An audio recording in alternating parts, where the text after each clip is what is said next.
Почитувани граѓани, почитувани новинари, сите мора да се водиме од интересот на учениците.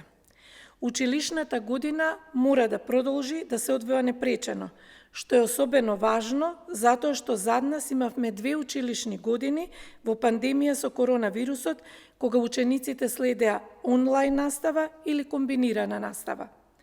Правото на штрајк е уставно загарантирано, но наставниците треба да се водат од интересите на нивните ученици.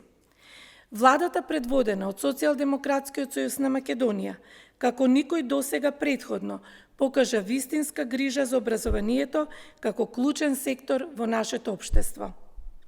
Тоа се гледа и по зголемените плати, кои за 4,5 години ги зголемивме од 3.200 до 6.400 денари. Но покрај платите, сериозно инвестиравме во подобрување на условите за работа на наставниот кадар.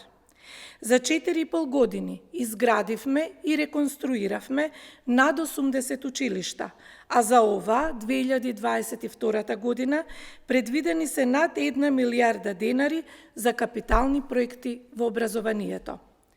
И оваа година ќе следи раст на платите во образованието. Тоа ќе го постигнеме низ диалог со синдикатите и со засегнатите страни. Затоа апелираме СОНГ да се врати на диалог, наставата да продолжи, ќе се најде решение кое е во интерес на наставниците. Да не дозволиме наставата да се пролонгира и со тоа да се загрозат уписите, државната матура, како и полагањето на стручен испит на 500 наставници. Ние, како одговорна партија, продолжуваме со вистинска грижа за образованието, за наставниците и учениците. Ви благодарам.